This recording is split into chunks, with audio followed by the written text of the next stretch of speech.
واقعیت هم اینه که شرایطمون خیلی خوب نیست. مزمن بودن تورم حقمون بیشتر از این صحنه‌های دلخراشی رو دیدیم. ریشش یه سری نارضایتی‌های از ما خواسته شده که خودمون نقد کنیم، عقاید مختلف رو تحمل کنیم. سوال برای مردم مطرح میشه. چرا با غرب رابطمون خیلی مرتب هم بیشتر با مشکلات مواجه میشیم. بخش مهمیش هم به خاطر ناتوانی است. وظیفه دانشگاه چیه؟ این میز رو ما میخوایم حل کنیم. چای دل یا با اینکه آینده کی بود پشت این بذار بریزه، هرچی بشه بهتر از این میشه. سیایی که اومده بود سراغ من یه خانم خیلی خوشگلی بود. اصلاح نهادها. ما هم واقعا ناشی بودیم. دچار فساد و چرا برخورد نمیشه با فساد؟ زمان دانشجویی فعالیت سیاسی میکردم، حتی ذره شرور بودم. راویه داشتم با جمهوری اسلامی، همین الان هم دارم. طبیعی که بتونن اعتراض کنن. والا چی بگیم دیگه. حالا شرایط جوریه که لازمه من یه قسمتی از زندگیمو بگم. 30 خورده سالی تو دانشگاه شریف بودم. 13 سالش رئیس دانشگاه بودم.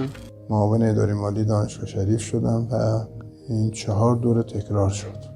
تهران به دنیا اومدم و اشغال ایران رو به وسیله متفقین شاهد بودم. وقتی تاریخ میخونیم میبینیم عجیب گردنه های رو گذروندیم. روی کشور و تاریخ خود مطالعه کنید. کودتای 28 مرداد به عنوان بدترین حادثه زندگیم یادمه. عجیب شاید ناامیدی‌های همراهشون شده، ولی همیشه سربلند از موضوع در اومده، یه قدم جلوتر در واقع رفته. سال 57 خب الحمدلله شما هیچ کمتون نبودید. جوونید شما. خب خیلی بعد از انقلابم مثل بقیه دوستانی که رفتن نرفتم به خارج، با اینکه من در بعضی مسائل با جمهوری اسلامی نظر مثبتی نداشتم، ولی برام ایران مهمتر از نظام بود. خود انقلاب ناشی از تغییر فکر مردم بود. خب اینم یه نوع کاره، اینا رو باید زحمت کشید. فکر می‌کنم میدونید اصلا یه نژاد خیلی برتری هست. حالا من فاشیست نیستم، ولی واقعا فکر می‌کنم میدونید سوابق تاریخی خیلی درخشانی دارن که دست کم گرفته میشه. جوانای ما باید بدونن ما چه پلکانی رو طی کردیم تا به اینجا رسیدیم. بعد از انقلاب هم مسئولین امور اقتصادی ایران به خصوص صنایع نظامی غیره فارغ التحصیلای دانشگاه‌ها به خصوص دانشگاه ما بوده. بزرگترین حرکت‌های اجتماعی هم تو کشورمون می‌بینید از دل شریف در اومده. به خاطر بالاخره سوابق خوب و درخشانش بوده در کیفیت آموزش، در انجام کارهای تحقیقاتی. بهترینای این مملکت و این مردم هر سال با یه تور بزرگی که میندازیم و درشترین ماهی‌ها رو جمع می‌کنیم میاریم اینجا. ما آدمای دانشمند داریم، کارهای خیلی مهم دارن میکنن. اونایی که کارهای جدی‌تر انجام میدن، کارهای فناوری‌تر، کارهای زیرساختی‌تر برای کشور انجام میدن، معمولا صداشون در نمیاد. دوستانی که معمولا کمتر عملا مشاهده کمتری داخل کشور دارن، خب وقت بیشتری دارن، معمولا سر صداشون هم خیلی بیشتر هست. میبخشید اینو به همین صراحت عرض کنم. از من بپرسی بهترین مکان دنیا کجاست، میگم همین جایی که الان ما ایستادیم. بنابراین رابطه دانشگاه با ایران و با جامعهمون یک میشه تربیت خوب فارغ دانشجوهاش، دوم کارهای پژوهشی و تحقیقاتی برای بررسی و حل مسائل کشور. شما هیچ پروژه خیلی بزرگی رو داخل کشور نمیتونی نام ببری که دانشگاه شریف به صورت مستقیم یا فارغ التحصیلان شریف به صورت غیر مستقیم در اون پروژه ها نقش کلیدی ایفا نکرده باشن. شاید اولین نهاد کارآفرینی کشور مرکز کارآفرینی دانشگاه شریف بودش که اواخر سال 79 شکل گرفت. حالا اون چیزی که اومد گفته دیگه همه فهمیدن دیگه، منم اینم بگم. رادار کشور مدیون شریفه. این پیشرفتایی که حالا مثلا فرض کنید در صنایع نظامی پیدا کردیم یا در سلامت پیدا کردیم، اینا در این حال که در اون جهت ها میتونه توفیق داشته باشه، میتونه چی تورم زیاد بکنه که کردم. ما نابسامانی اقتصادی داریم. بعضا موفقیتایی داشتیم، یعنی خیلی پیشرفت داشتیم، ولی برمیگرده این جلو رفتن رو به چی بسنجیم؟ نسبت به دیواری که ثابته خیلی جلو رفتیم، نسبت به ترکیه، نسبت به امارات، نسبت به قطر 300,000 نفری نه. وقتی سیستم از نظر اقتصادی کارایی نداره، این یأس یا ناامیدی یا خلاصه سردرگمی رو برای افراد ایجاد میکنه. تو تاریخ هم اثبات شده یه درسی که ما میتونیم بگیریم. یه کشور با یه ملت بهتر از اونی شده که فکر میکرده داره رو به قهقرا میره و یه کشور خیلی بدتر از اونی شده که فکر میکرده که داره رو به اوج میره. ما اگر راه درست پیدا بکنیم ظرف نه 20 سال 30 سال 50 سال، ظرف 4-5 سال میتونه شاخص‌ها مثبت بشه. دانشگاه باید اینو تحلیل کنه که چیه ریشه های این نارضایتی.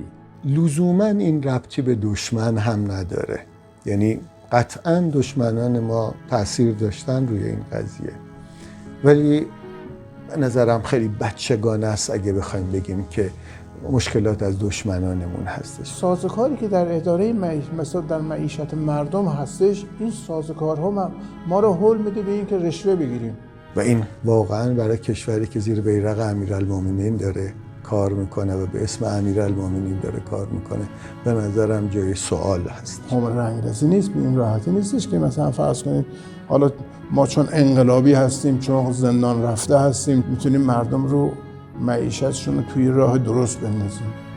خبره اصلا نیست، ابدا نیست. ما متاسفانه شرایط اقتصادیمون شرایط خوبی نیست، شرایط اجتماعیمون هم شرایط خوبی نیست. صادقانه که سرمایه اجتماعیمون هم سرمایه کمی الان. شما الان با خیلی از پدر مادرها تو جامعه رندوم صحبت کنی، ممکنه بگم من جوونی دارم که دانشگاه هم رفته ولی کار نداره، خونه مونده. تورم شما میدونید تهدید کننده اشتغاله. جوونا ممکنه آینده خودشون رو از نظر شغلی، درآمدی و وضع کار مبهم ببینن. چرا شفاف سازی نمیشه راجع به فساد؟ و وقتی اینا رو ببینن پاسخی براش نیست، خودشون یه جوابایی براش میسازن. خیلی از مردم این اخبار رو از کسایی میشنون که شمشیر از رو بستن با دشمنی به کشور. البته مقصرش به نظر من اون نیست، مقصرش چلمن بودن و بی‌لیاقت بودن و بی‌کفایت بودن صدا و سیمای خودمونه. کشورهایی هم که تو منطقه هستن یا کلاً تو منطقه نیستن، هر کدوم دنبال منافع خودشونن. شما که از بیگانه نباید انتظار داشته باشید که دلسوزی به شما داشته باشید ها.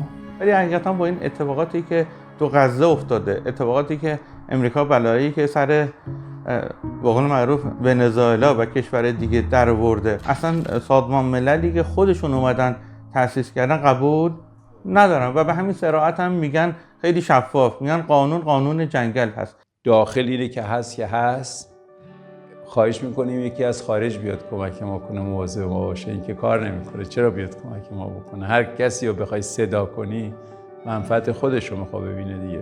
اگر دعوای خانگی منجر به سوء استفاده همسایه بشه ضرر کردیم.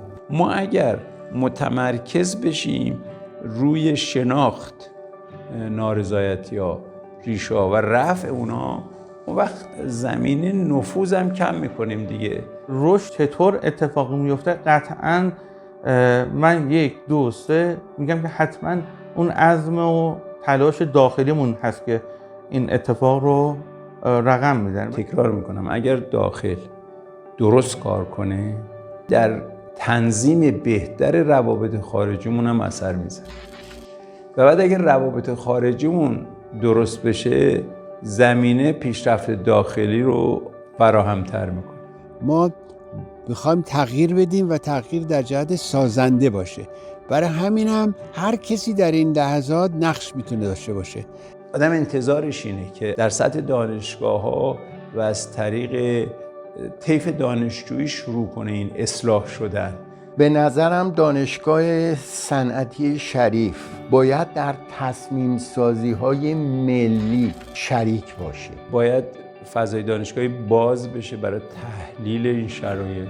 یعنی من وقتی حتی نسبت به مسائل اقتصادی هم خیلی مسئله دارم، وقتی یه حرفای اجرایی و عملی میشنوم، نمیگم که به این نتیجه میرسم که همه چی گل و بلبله، اما به این نتیجه میرسم که یه موضوع پیچیده‌تر از این حرف هست. این بیان پیشنهادات اگر در چارچوب درست، منطقی و دانشگاهی ارائه بشه پس شنیده بشه. این هم حقیه که دانشگاه داره. اینم من به نظرم یه امتحانی برای ما و نسل جدید هست. کسی به من نمیتونه بگه تو هپروتی فکر میکنی، چون من کمتر کسی به اندازه من تو اجرایات بوده.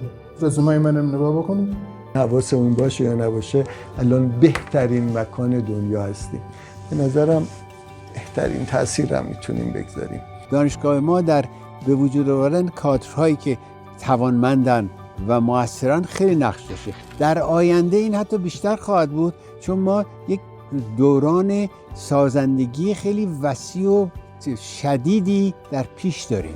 اینجا کشور منه، من برای این کشور باید تلاش کنم. وظیفمون این هست که اثرگذاریمون رو ماکسیمایز کنیم. ما در آینده ایران باید واقعا کشور دوباره بسازیم و در رقابت با غرب به خصوص و خب اگر لازم بشه با شرق و به خصوص در اینجا با اسرائیل ببینیم که من میخوام این 20 سالی که میخوام یک کار مثبتی در قید حیاتم انجام بدهم، اون کار مثبت رو در کدوم منطقه جغرافیایی برای کی و با چه هدفی میخوام انجام بدم. بزرگان این مملکت هم گفتن دانشجو باید سیاسی باشه برای اینکه یاد بگیره که بعد بتونه تو مملکت کار کنه. فقط مدل دیفرانسیل حل کردن که کمکی نمیکنه. یا شما مکانیک خوندید مثلا نمیدونم فقط آدم تعویض روغن که نمیتونه بزنه که. و باید مراقب باشیم، چون جوانی، چون عصبانی هستیم، چون عصبانی میشیم زود، تحت تأثیر هیجاناتی که بقیه ممکنه برای ما درست بکنن قرار نگیریم. برای بچه هامون فکر میکنم طبیعیه که اعتراض داشته باشن نسبت به این موضوع و طبیعیه که بتونن اعتراض کنن. صحنه‌های تأسف‌بار و دلخراشی رو دیدیم. جوانای ما صدمه دیدن. فشار که میاره نارضایتی ایجاد میکنه. نارضایتی که ایجاد کرد وقتی انباشته بشه بعد انفجار ایجاد میشه. یکم به صحنه از بالاتر نگاه کنیم، صحنه رو وسیع‌تر نگاه کنیم. حق بچه هامون هست که اعتراض کنن و به نظرم این اعتراضا جواب هم میده. اما حواسمون باشه دیگران دشمن از این موضوع سوء استفاده نکنه. حتی تغییر نظام هم روش داره، راه حل داره. به شدت آنارشی چیز بدیه. به شدت بی‌دولتی از دولت بدتره.